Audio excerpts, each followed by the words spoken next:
Hey honeys, it's time for another gorgy episode of the Hundamental Guide to Life, the podcast with me, Gareth. This season, we've teamed up with possibly the honeyest summer festival ever, Back to Festival. What is Back to Festival, I hear you cry? Well, what if I told you there's a 4-day Hunfest taking place at Catton Park, Derbyshire from the 30th of June to the 3rd of July, featuring some of the most iconic 90s and noughties nostalgic acts for you and your honeys to party with. I'm talking Bass Hunter, the Venga Boys, Birdman Scoop, Wigfield, Scouting for Girls, oh yeah, and not forgetting Cascada, Aqua, UB40, and the Mighty Steps as part of their 25th anniversary tour, plus over 100 acts for you to go wild in the aisles with. Back to Festival is well equipped to keep a Hun's needs met, from gorgy cocky tea bars, top quality branded drinkies, nom local food traders, and if that's not enough, a brand new dead exclusive VIP area for alt preemie Huns out there. So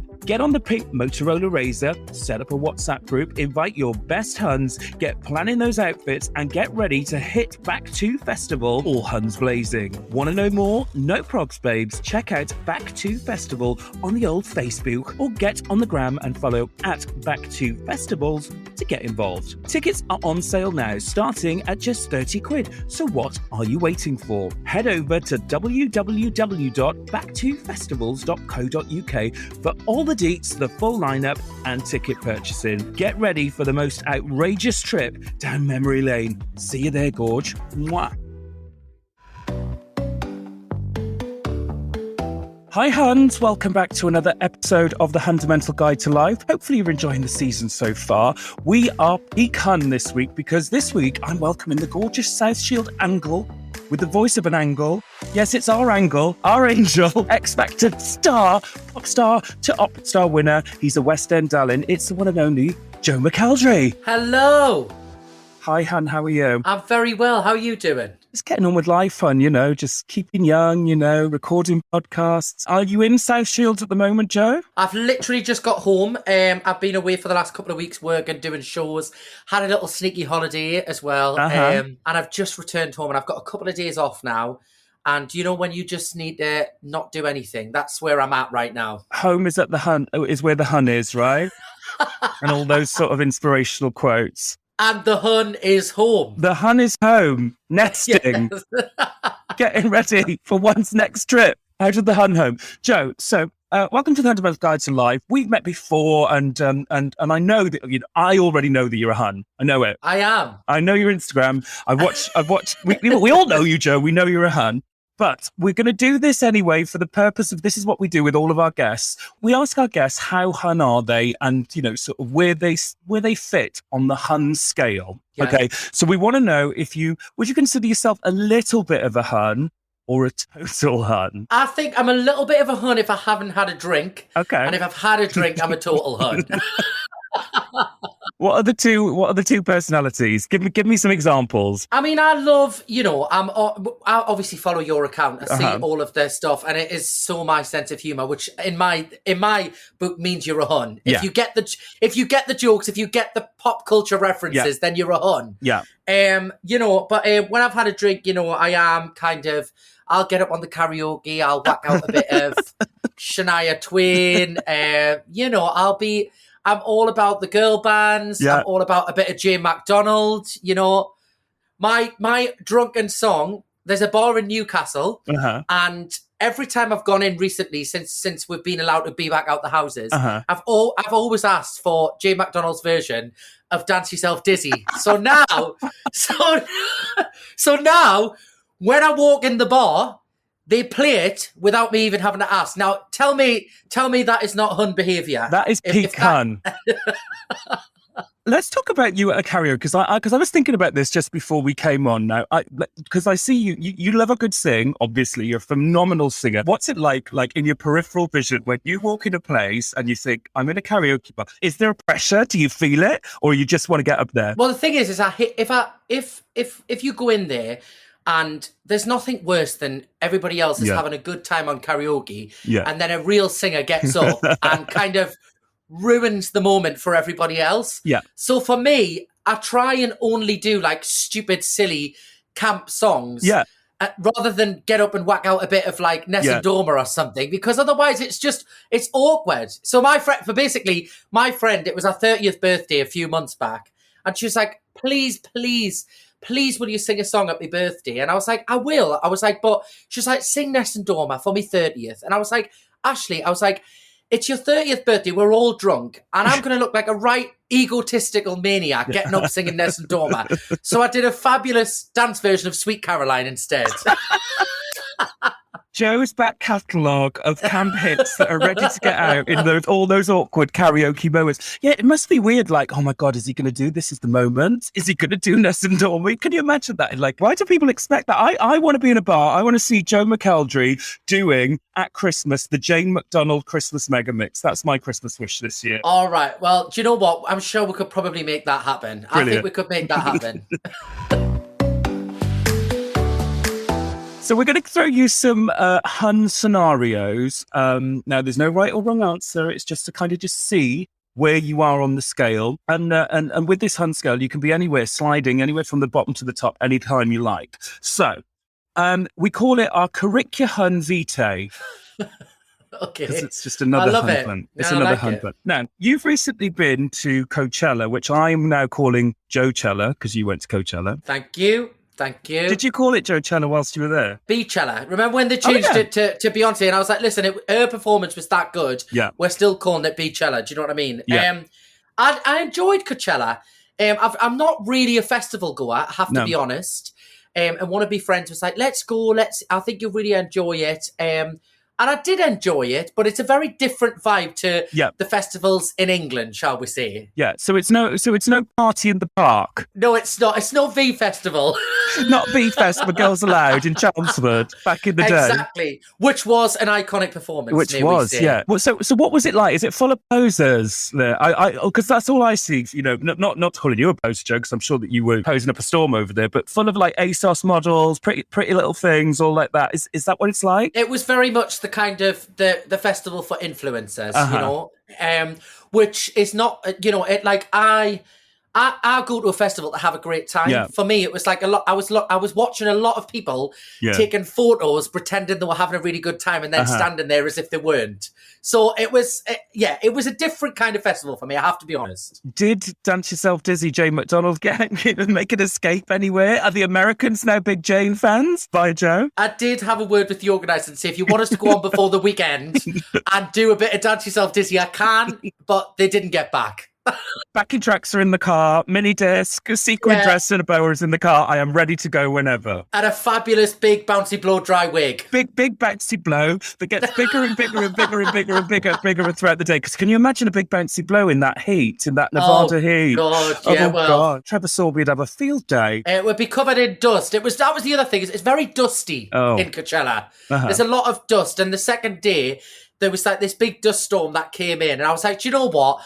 I'm quite happy to just whack on a nice concert DVD in the living room and watch it there, you know? Yeah, exactly. Got all the angles there. Well, a nice gust of dust in the desert there. I bet it was like one of your video shoots. Yeah, I enjoyed it. I don't know if I would probably go back if there was somebody I really wanted to see, but I wouldn't rush back. I have to be honest. Did you have a nice Winnebago, or were you in a tent, or what was the accommodation situation? I was in a very, very lovely hotel, I have to say. Yes. So we went in you can camp, but it's like 30 odd degrees there in the desert. I thought, I'm not staying in a tent in the middle of that heat. Nah. But it's just one of them things, isn't it? I think you either love a festival or you don't. Yeah. They're great. I have to say, they're great to perform at when you've got a lovely backstage area and a dressing room, and you know, you get the kind of experience the vibe for 40 minutes and then you can go home. That's what I like. Yeah. Brilliant. Are you doing what have you got festivals in this? Are you going to Mighty Hoopla? I can't go this year, which I'm really upset about. I'm working this year. I've got a show that day. Because it's Jubilee weekend, isn't it? Yeah. So honestly, I went last year, first time, loved it. Yeah. And this lineup this year is so good as well. Know. And I was like, so I can't go. I'm furious. It's actually my 40th birthday on the day that the Sugar Babes have reformed. It's just like the stars aligning. And I love my Hoopla. Been loads and loads of times. Think it's brilliant. I think the festival's great. And this year, as I say, it's a big milestone birthday for me. And I'd had this whole like thing planned and that, to do with the Jubilee. And then they announced Mighty Hoopla. And then I was like, how can I get the gays to compete with my party or Mighty Hoopla and the Sugar Vapor performance? So we're just doing the party there. Exactly. I mean, and you know what? You don't have to pay for the party then. Yeah. Do you know what I mean? Well, the mess. You can pretend that the entertainment's come for you. Yeah. Yeah, exactly. Do you know what I mean? Exactly. And then Steps on the night before, Lisa Scott Lee. Oh my God, it's going to be brilliant. It's going to be brilliant. Oh, that's so exciting. So, when you've just come in from the karaoke bar, absolutely singing the house down boobs, Jane McDonald, are you straight to the kebab shop on Walk of Shame home? Or are you like, nah? Absolutely. Absolutely. I mean, to be fair, by the time it gets to about midnight for me, I'm already thinking about what I'm going to be having on the way home. Yeah. It's always a toss-up between, is it going to be a McDonald's, a drive-through McDonald's, or is it going to be cheesy chips and a chicken Kiev pizza? Oh, I absolutely love it. So my Achilles heel is I don't normally now have the food at the end of the night. Don't enjoy it. I don't remember it. And then I wake up feeling rubbish the next day. But I'm all about food the next day. And I'm all about, I went to a stage, double sausage and egg McMuffins, 2 of them in the morning. Yes. But I'm never normally up that early anymore. But yeah, I'm all about KFC. I've recently discovered KFC. A bit of KFC the next afternoon is my Achilles heel. So it's so good. But that's the problem now, because if you have the pizza and the chips on the night out, and then the hangover day food, I mean, it's like it's a banquet for a week. Do you know what I mean? It's a lot. My neighbours must see me carry out like these, but I've just literally done it, but like from the weekend yesterday, we've got the Gorillas orders, we've got the Getir orders, we've got the bloody Deliveroo orders, and they're all just going out like that. Apologies to my neighbours if you're listening to this for all of the recycling that is now clogging up the bin from my weekend of excess food and ordering. You are a big leather jacket wearing, cropped and funky, or long and flowing like on The Matrix? It depends. If I could get it, I'm not very tall, you see. I wasn't blessed with height. So if I wear a long one, it kind of cuts off any sort of height that I might be able to gain with illusion. Yeah. Do you know what? So I like a nice crop one, and I actually did a couple of shows. We had a little kind of mini tour we did a couple of weeks back, and I had a fabulous studded, fringed, cropped short leather jacket. It was fabulous. And I was feeling very like Shania Twain. That was the kind of, the look I was going for. We always talk on this podcast about fashion, and obviously there's not nostalgic fashion there. But let's talk about men's fashion for a second. It is difficult when you're a stage performer for like men's wear on stage, isn't it? Because you want to be a bit showy, you want something a bit thick, but you also don't want to be absolutely boiling on stage, right? Yeah, I mean, I had this conversation a couple of weeks back because I was looking at, I can't remember, I went to see a show and there was a female singer. She came out in this beautiful sparkly outfit, and I said, like there's for men, it's really difficult to get something that looks really showy, but also not fancy dress as well. Yeah. You don't want to look like you're going, to like the 80s fancy dress party down the road. So it is. And for me, but I do have a fabulous Beyonce fan on the front of the stage on every show that I do for that very reason, so that it just wafts freezing cold air. Yeah, and it catches the clothes, it adds to the drama. Yeah. And then you keep your hair long as well, and then, and then you get the wig on, it's all blowing in the wind. Once I get the Jane McDonald bouncy blow dry on, it really catches. We've mentioned Jane McDonald quite a lot in this. Have you met Jane? I've sang with Jane. You've sang with Jane. Is Jane, have you got Jane's WhatsApp number? This is what I want to know. Well, I did Jane and Friends just before lockdown. Actually, I recorded it just before lockdown. And we did this fabulous Greatest Showman special, and we sang together on that. She's so lovely. I've known Jane quite a few years, actually, because she came down to Pops on Opera Star, the final. She was down there with a few of the ITV lot when she was still on Loose Women. And she was really, I was going through quite a big change in my career at that time. I was changing management behind the scenes, and it was all a bit chaotic. Sure. And she pulled us to one side in the room after the thing. And when somebody just gives you just some really sound advice, and just be like, you just do you, and I'll always remember that. She's always been a very supportive lady. So I've got all the time in the world, and she's got a fabulous version of Dance Yourself Dizzy. So it killed two birds with one stone. Do you know what I mean? She is keeping you propped up at every karaoke bar.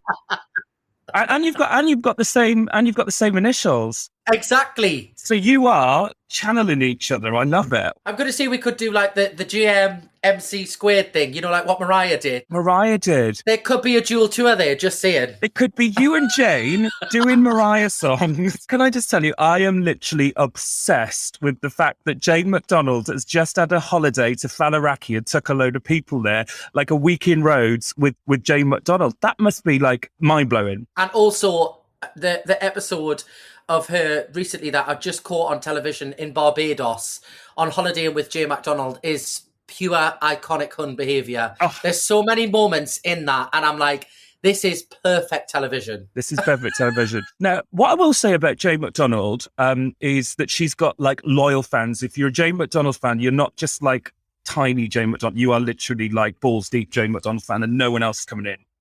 Your fans are a bit like that, right? Do you know what? My fans are incredible. Yeah. Like, I've been so blessed because, it's a hard industry to work in this, and, sure. And like this, everybody kind of has, it's a bit of a roller coaster for any artist and any kind of part of the showbiz industry. Mm-hmm. But they, it's like 12, 13 years now I've been doing this, and they come to every show, They buy all the albums, and I'm very lucky because I realize for some people have success, but they don't have that loyal kind of ride or die fan base. So I'm very blessed with it, and I don't take it for granted. No, they're great. What are your fans called? Because obviously Mariah has the Lambs. What are the Joe McElderry fans called? Well, they named themselves the McElderry Massive years back, and it's kind of stuck. And I like it. I'm not going to complain about it. I enjoy that. But I do love some of the fandom names. They really, when I see them on Twitter and these hashtags of fan names, it does. What was the one I saw the other day? It's some American artist, and the fan base name was iconic. I can't remember what it was, but it was funny. Well, you've got like what are the ones I can remember? So Kylie Minogue's got the Lovers, isn't she? Kylie Minogue's the Lovers. Rihanna's got the Army, the Navy. The Navy. Yeah. I really want to Dua Lipa to call her fans the Dua Lipas because I feel like it's Just having a Dua Lipa over here. Because there's that Wendy Williams iconic moment where she can't get the name right, and I'm like, I would capitalize on that. There's a merch line in that. 100%. I would have had that. Yeah. What else? So who else we got? Got the Navy. Was it Cheryl? Cheryl was the Army, wasn't it? Rihanna's the Navy. The Lovers. Who got the Lambs? The Beehive is Beyonce. The Beehive. I like the Beehive. What's Celine Dion? Has she got a name? I feel like that would be iconic. I hope it's the Sea Lions. Celine Sea Lions. Or they just need like a chest pump. And so are you. Why is Celine Dion so iconic? And why does she go away for like a couple of weeks and then come back with something iconic? It's just brilliant, isn't it? I've seen Celine Dion live about 3 or 4 times, and she is just... like when she talks in between the songs, it's just nothing short of fantastic every time. She's so funny without even trying. It's brilliant. Did I say, was it you guys who posted Claire Sweeney singing Celine Dion the other day? I am now obsessed with Claire Sweeney. How did we never know that Claire Sweeney did My Heart Will Go On? I know. So Claire Sweeney is an absolute legend in my eyes. I think she's camp, she's showbiz, she's brilliant. She's done 60-minute makeover. It's all the makings of a Hun dream.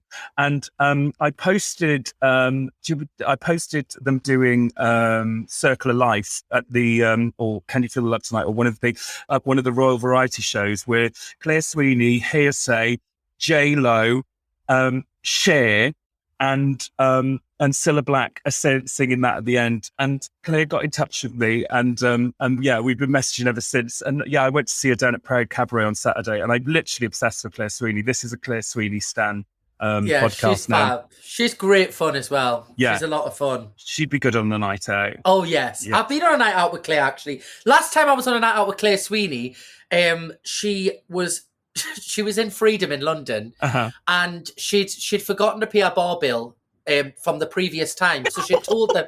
So she told them that she would come back. I think I hope she spoke about this publicly. Yeah. Well, she said it on stage in front of everyone, so everybody knew. Yeah. And she basically said to them, "Oh, don't worry about it. I'll come back in a couple of weeks and I'll do a gig to make up for not paying for the bar bill." So she gets up in the middle of the night and does like a 20-minute set, a bit of Chicago, all of these songs. I thought, do you know what? That's fair play. That's fantastic behaviour. Yeah, that is classic Sweeney. I've not paid for me vodka Red Bulls, but I will do a 20-minute turn for you. Just knock it off the bill, love, and we'll go. Brilliant. That is classic Sweeney. I just love her. I think she's fabulous. Claire Sweeney, we hope is going to come on as one of our future guests. So yes, brilliant. We love Claire. We've spoken previously before about the huge hit, The Climb, and obviously the X Factor is such a big part of your career. There's lots and lots of inspiration in the song The Climb. Now, you know us Huns love an inspirational quote. Do you have any inspirational quotes that you live by? I think last time we spoke, I did used to have the live, laugh, love sign. I was coming to that. I did used to have that. That's now gone, actually. But I still do. I'll tell you which one I do like, and I actually put it in a song that I wrote. Don't wait for the storm to pass, just dance in the rain. Right. Do you know what I mean? Yeah. And I actually used that quote in a song. Was it ironic, or did it get you there? It got us there. It brought a tear to my eye, you know. And I've danced in many a storm, I have to say. Oh, well, yeah, exactly. Is that the name of a nightclub? Probably, yeah, probably somewhere in Sheffield. What was your nightclub growing up? Did you have like a nightclub that you used to go to all the time? We had one in South Shields, which was fantastic. It's closed now, called Dusk. It was called Dusk, and it was basically where the whole of the town met on a Friday and Saturday night, and you knew everybody in there. And got off with each other. Well, maybe. And then, obviously, in Newcastle, there's good old Rusty's, Powerhouse, the Bank Bar. There's a few bars up there that are kind of iconic to the northeast. But, yeah, I mean, it's funny, isn't it? Because, like, a lot of places have now changed after lockdown. We've you go out now and like everywhere, you're like, oh my God, where's this bar gone? Where's that gone? It's crazy. Since like lockdown happened, I used to be like, oh yeah, I love like going out late night. I never used to leave the house by 11 until like 11 o'clock going out. And then literally I am like out at 5 o'clock and home by 10 o'clock. That curfew time has literally just changed it all for me. And I got used to a fabulous like garden party. I got used to when the weather's nice. I thought I'd much rather just sit in the garden with the fire with a load of friends than you know getting a. And also I turned 30 in lockdown last year. The hangovers now are not the one. They are not the one. The thing is, Joe, when you leave the house, there's obviously that pressure on you as well that people are going to expect Jane's Dance Yourself Disney, and that is quite a hard cross to bear the second that you leave. So, you know, it just follows us. It follows us everywhere. It's like it's very intrusive at times. Oh, I know. So let's go back to this live, love, last sign. Have you got any more inspirational quotes hanging around your fabulous house? I haven't got any now. I think was it a clock? I think it was a clock. It was a clock, yeah. Somebody had bought us a clock and it was down the side of the thing where we were chatting. But I haven't got any. I'm just having a look now. I can't see any. No, we're pretty sign free in here. Yeah. None. Yeah. And I bet there's something on a tea towel. There's got to be something on a tea towel. Have I got a tea towel? No, I can't. But I do love a quote. I remember do you remember when everyone first got Instagram and that used to be the thing as well, where you used to post a quote and then people were like, is that about me? Is that about me? I love like the way that like social media's gone on this like curve, because there is nothing more embarrassing than looking back at like your 2010, 2011, 2008, even up to 2016 Facebook statuses for a good cringe fest. My friend sent me a text message about 2 weeks ago of a screenshot of his of his Facebook timeline from 2009, and all it was is, we got to fight for this love. And I was like, do you know what? I was like, that was it. That was what we were saying then. Do you know what I mean? Yeah. Yeah, I mean, I just love the way that how we were so candid previously, just about everything that's going on. You know, Gareth is bored, and what, you know, or Gareth had a lovely day at the shops today, and who gives a shit? You know, what I know. And it was always like Gareth is, and now it's just a status now, isn't it? Yeah. God, there was some really, really, really questionable statuses, which do not reflect the person that I am today. I hope. The same friend sent one. I'm just thinking of another one he sent us just off the top of my head, which is another one. If anyone is near Whitley Bay, can you bring me a chicken pizza? And you're like, let me just finish Dance Yourself Dizzy and I'll be over it.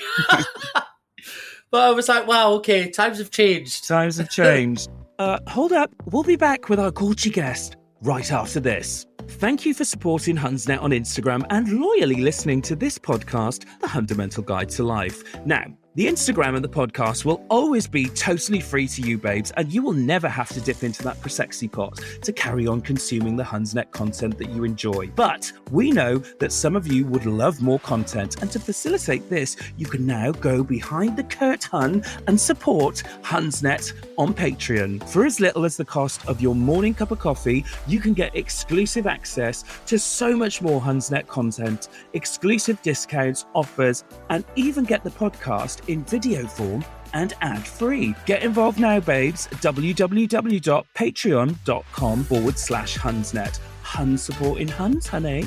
Right, let's talk about some of the Hun products that you might have in your life. Have you got any questionable glassware? Well, I've got a big glass cabinet there. Uh-huh. I've actually got, I've got two like gold goblets, and I don't know where they're from, but I actually gave it to a friend the other day, and they were like, "Is this from the Joseph tour?" Is this official merch from the Joseph tour? And I was like, no, I don't know where they're like gold goblet things. Mm-hmm. And then I've got a couple of, I get like quite a lot of, which are beautiful, but I'm always frightened to drink out of them. I get quite a lot of like, when you finish tours and like gifts that are sent to stage doors, people always get like lovely engraved glasses with like things. So I've got all them in there, but it's always a risk because then you give it to somebody and then it smashes. So I try and keep them all in one place. And they're very, very cruel mistresses when it comes to a dishwasher as well. The next day, I have had many a glittery glass ruined by a dishwasher. Exactly. So, but I do believe that it's a nice drink is 50% the glass based on having a nice glass. There is a venue in London which is quite expensive and quite, sort of well known. And I'm not going to name it. But they know who they are. And they served me wine in what can only be described as the Newport Social Club glass. You know, those little... and it's literally ruined my whole experience and I won't be back, ever. How do you feel about, like, wine in a beaker cup? You know, like a pint of wine? Well, like, like one of them, like, there's this new trend now, isn't it, where they put wine in almost like a whiskey glass. And I'm like, I've been to a few bars, they've done that. And I'm like, I like a nice rosé in a big glass. Do you know what I mean? Yeah. I mean, I'll go honest with you. Like, it's definitely a glass. When you said beaker, because I was thinking plastic. Not plastic, is it? Yeah, maybe it's not the right word. I'm trying to think like like a short glass. Yeah, but it's But there's this whole thing about canned wine as well now. Unfortunately, like canned wine like blew up over lockdown, but now nobody wants to drink wine out of a can. I don't know. Canned wine. Maybe at my hoopla for your birthday. Yeah, you'll be like, get the canned wine out. It'll be get him out. He's drunk. That's what it will be. No. It's a 2-day affair for Mighty Hoopla, and I'm literally like having words with myself going, do not lose your shit on the Friday because you've got the Saturday to do. But it's steps. It is going to be steps. What I mean? It is going to be steps. Lisa's going to be there. H is going to be there. Bailey. It's going to be wild. Claire. Yeah, they're all fab. They're brilliant. They're going to be great. Let's talk about what you're up to at the moment. So you've been out on lots and lots of tours and things like that pre-lockdown, but then lockdown hit and you were you turned your front room into like a studio space and you were doing gigs every week. It was fab. Yeah, it was. And you know what? It actually like saved me through lockdown because I think like everybody else, in my side of work, you spend so much time like on the road and on that treadmill of like being here, there and everywhere. To just stop was like a really like, oh my God, like what do I do with myself here? Like this is just not normal territory for me. Sure. So we did the shows. That was brilliant. And then we went straight back out on the road in September when everything opened up. But it was a bit... I mean, it was a challenge, I have to say. It was, some venues were still socially distanced, some, but I was like, we have to start from somewhere. Sure. Otherwise, if nobody goes back on the road, we're never going to get back to normal. But then we've just done a run of shows last week. We did about 6 or 7 shows, which was brilliant. And for me, it was the first time it was like, oh my God, take a breath. Like, this is back to normal now. The audiences were fantastic. And then I'm doing festivals and prides all through the summer, which is going to be great. And then we head straight back out on the road in October to do the George Michael Celebration Freedom Tour. So I'm really looking forward to that. That's going to be kind of the big tour for me of this year. And we're playing some fantastic venues. And obviously to be asked to celebrate that kind of music is, I'm nervous. I am nervous. But you could do it. Come on, you could do it. We know you can do it, Joe. You did it, Joe. But I think with somebody like that, where they're so iconic, you don't want to ruin their music for anyone, So it's and I'm not trying to be him. It's not a tribute show. It's just me celebrating his music. So I think it's going to be great. I'm really looking forward to it. Yeah, I think it's great.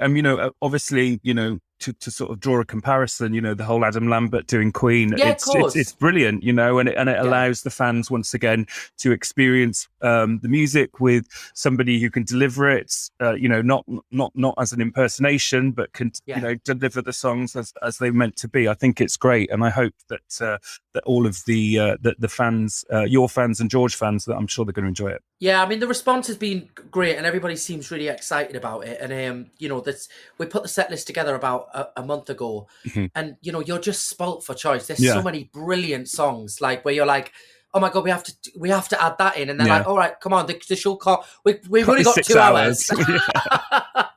Bonus DVD footage though. There you are. Yeah, exactly. So how do you work it with yourself? Because obviously there's like the theatre side that you do, and there's the concert side, and then there's the recording side. Do you go in cycles, or do you kind of go, or is it all just on a vibe? How far in advance are you planning? Well, no, like before, I feel like we're still in that period at the minute, like where everyone's catching up after lockdown. Yeah. So everything's a little bit more like, for the first time, for me especially, like everything feels a little bit more, and I've spoken to other people and they've said the same, it's kind of the moment at the minute, because I think it's there's all that backlog of catching up, and a lot of the stuff that I'm doing this year is rescheduled from like 2.5 years ago, so it's like that catch-up thing. But in normal, like I would say, as we get towards the end of the year, I would normally say like, right, I'm going to go and do a musical for 6 months, and then I'll do the solo side of stuff off the back of that. So yeah, it's normally half of the year I would block out to do if a big musical show came in or a tour or something, and then I go back to me solo stuff. But it totally depends on, what I fancy doing at the time. Like obviously this year I'm not doing a musical. Yeah. So it's pretty much, which is quite nice to just be able to go out and do the shows and the festivals and the prides, where normally I'd be in a show and I wouldn't be able to do that. So it's quite a nice balance actually. So you played Joseph. Who was your Joseph when you were growing up? Because my Joseph was Jason Donovan. Who was yours? Was it Darren Day? I think it was Stephen Gately and then Lee Mead. Of course, yeah. Yeah. I remember I was about 14 or 15, I think, when Lee Mead won the TV show. Sure. So yeah, I would say them two or when, and then I saw H do it from Steps about 3 years before I took over the role. So I kind of spanned across a few. And that is like a Hun timeline. It's like Chicago and Joseph and Chicago, and like a timeline of Huns. All the Huns have been in Chicago and Joseph.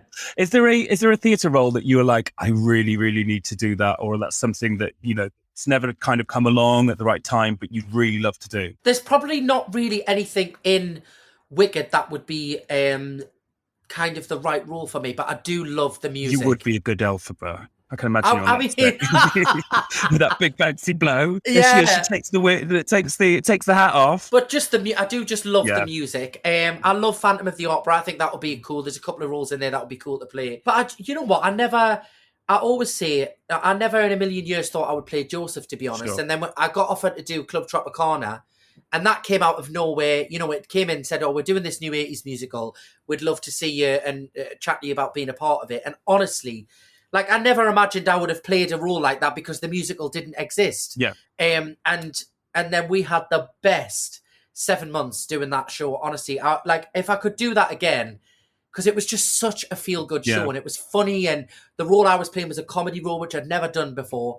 So I always say, there's always something around the corner that you don't know exists. Yeah, you don't know who's producing something. Yeah, and it's better sometimes if it just falls in your lap by the off chance, There are some great shows, and I actually think some of those, sort of review shows from like 70s, 80s, and even 90s and noughties, everything, they're fabulous because they're songs that you've forgotten about and have been arranged in a different time, and you get to see, all of the stars from back in the day performing in them as well. It's amazing. Yeah, I think the industry's changing over the last couple of years, and people are, like there's lots of different kinds of shows now and different concerts and things like this. And then you've got all this like new thing of people like what we're saying about the Jane and Joe thing. Yeah.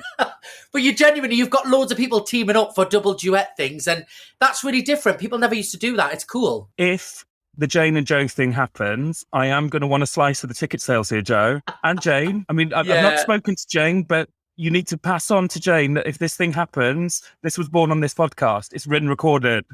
We'll crack the merch deal with you. Don't worry. Yeah, we'll do a merch deal. We'll do an exclusive merch deal. Now, you're a big star of music and musicals, and the one thing that we do here on the Hundamental Guide to Life is we ask our guests 3 tracks that will then be added to the Hundsnet playlist. Oh, the tracks that make you live, love, and long. Picture the scene. You're putting on the leather jacket and heading on for a night out. For Jane, don't yourself dizzy. What is the track that's going to get you G'd up, ready to go out of the door? I'm going to go for Pretty Green Eyes. Ultra beat. That gets you ready for a night out. Oh, God, yeah. Oh, God. But it's only 2 minutes long, I remember. I think it's about 2 minutes 32. Oh, really? Or do you go for the club mix? I thought you go for the club mix. I heard it the other... They were playing it when I was on holiday last week. Uh-huh. They played it in a bar, and I was like, this is a tune. Yeah. Do you know what? There's certain songs that can make people go from naught to feral, and I'm convinced that is one of them. Absolutely. Yeah. I mean, like I think you hear songs and it takes you back to like I remember that takes me right back to like 14, 15. Yeah.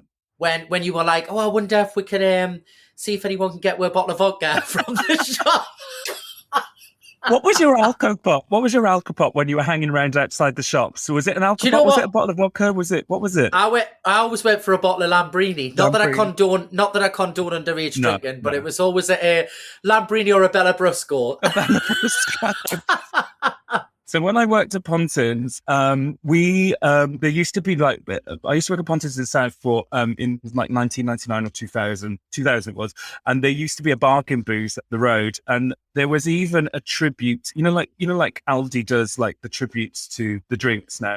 Yeah. In bargain booth, there was a tribute to Lambrini, which was called Cassini.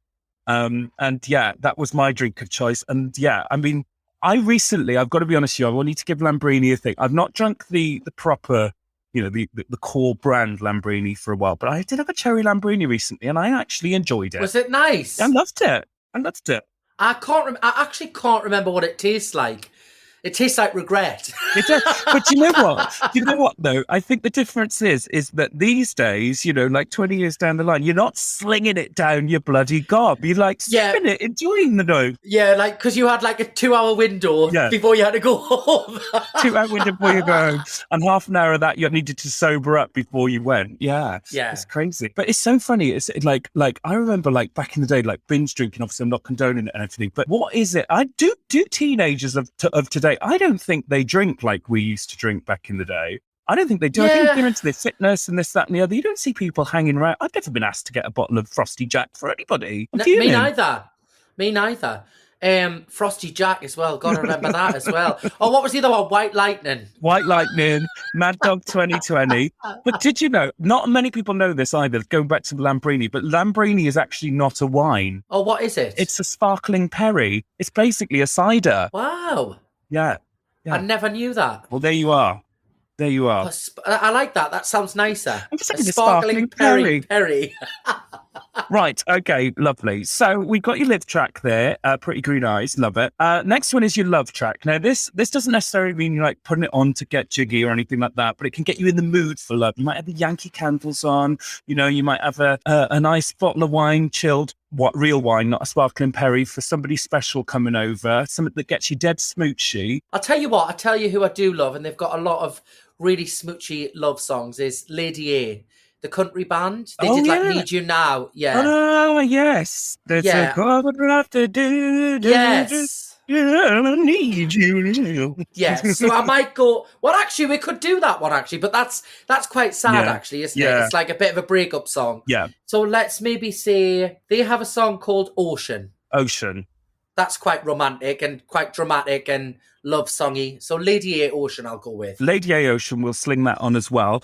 And finally, something that makes you laugh or something that reminds you of a time when you were like with your friends having like the best laugh. I'll tell you what song came on the other day that reminded us of just being on nights out constantly is that Flo Rida, Wild One. Hey, I heard you were a wild one. That was at the time where I think that was around about like 2012, 2013, I think. And I always remember there used to be like all these mashups of all of these songs, and that like Flo Rida would like weave himself into like any of those tracks. Pitbull, Mr. Worldwide. Literally. Yeah, he was on everything. So yeah, I'll say Wild One because that reminds us of a good time. Yeah, brilliant. Sean Paul is like Flo Rida. Will literally keep coming back. Have you got a favourite Sean Paul song? What's that? Jake the That's it. Yeah, that's the one. Get busy. Did he do one? He did one with Did he do one with Rihanna as well? Did he do Ponder Replay? Ponder Replay, was that him? Or was it Break It Off? Break it off, boy. I think it's Break It Off. But yeah. Sean Paul did Baby Boy. I love the fact that Sean Paul's done Baby Boy with Beyonce and What About Us by the Saturdays. I mean... The contrast. He's international. Yeah. He is the real Mr. Worldwide, actually. Pitbull, Sean Paul, I've said this before on the page, is like catnip to people. It's like Sean Paul plays and people just go feral. I love it. Sean Paul, if you want to come on the podcast, we're here for you. Yeah.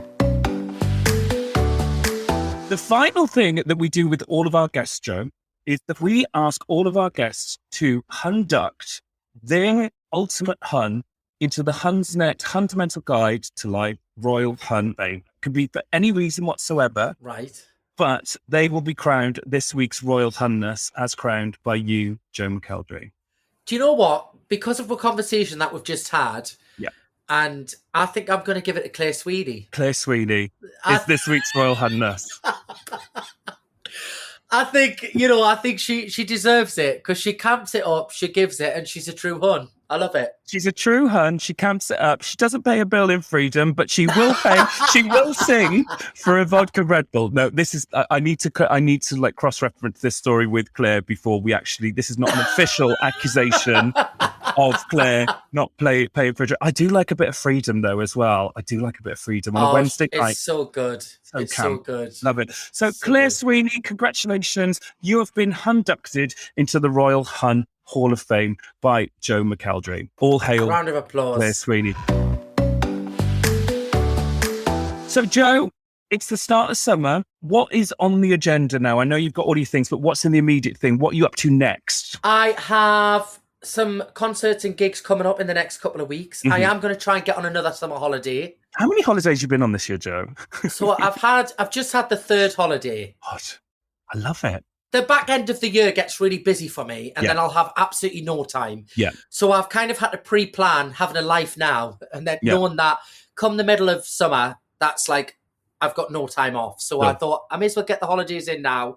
And you know what? We've been locked in the house for 2 years. I think if you can manage to get away on a holiday, we blummin' deserve it. Do you know what I mean? Are you a mini breaker, or are you a full like week, got to be there for a week, 10 days? Or are you like, oh, we might just pop over here for a bit? I went to Turkey for 3 days last week, which was the last minute. There was a couple of friends out there who were staying in a villa, and they said, oh, come out for a couple of days. But I could only go because of work and stuff for 3 days. So that was a short one. But I do enjoy a good 10-day break. You know, I just think once you're there, you want to. I hate getting somewhere and then thinking in 2 days' time I've got a plan getting home. Do you know what I mean? Exactly. Like when you go, are you kind of hotel or are you villa? Because what I love about, and I've spoken about this previously, I love going to a hotel and getting into the community of the hotel. Oh, see, I love it. I hate that. I love it. No, for me, the reason I hate it is because I should explain this. Yeah. is I spend so much time around so many people all the time that the last thing I want to do on a holiday is make small talk. Yeah. You know, like I want to just kind of be able to chill out and like not, you know, whereas when you're in a hotel, everybody tends to talk to everyone. Oh God, yeah. And I'll do that, and I will do that all day long at home. But I'm like, I just need 10 days of not doing that. Do you know what I mean? Yeah, absolutely.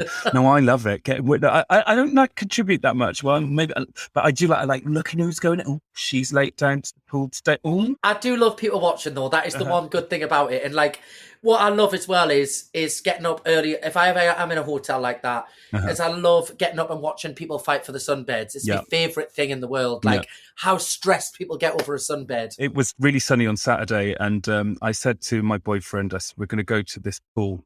And he's like, well, what time have we got to be there? I said, well, it's going to be boiling hot. We're going to have to be there at 9 o'clock because you won't get to bed. And he's like, well, I'm not getting up at 9 o'clock on a Saturday morning earlier than I would do. Like, you know, I'm having to lie in.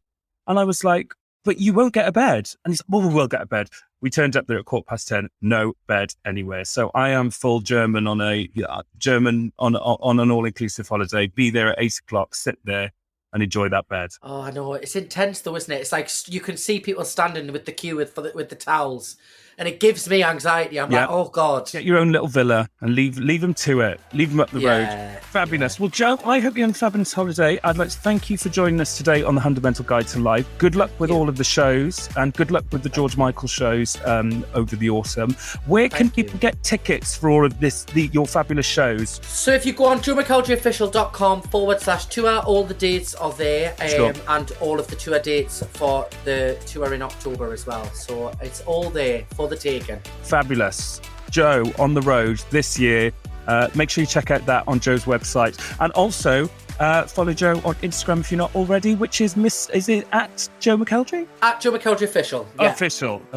Are there any unofficials going out? Have you got any tributes? No, but you always, what always annoys me is you can't get your own name on blummin Instagram. So you have to put official on the end. You can't. But you are the official Joe McElderry. Official Joe McElderry. Thank you for joining us on the Handset podcast. And good luck with the shows this year. Thank you. Thanks for having us. Well, that's it. Another episode of the Hundamental Guide to Life is over. But before you go, have you checked out the brand new Hunsnet website? www.hunsnet.com, our brand new home on the Tinterweb.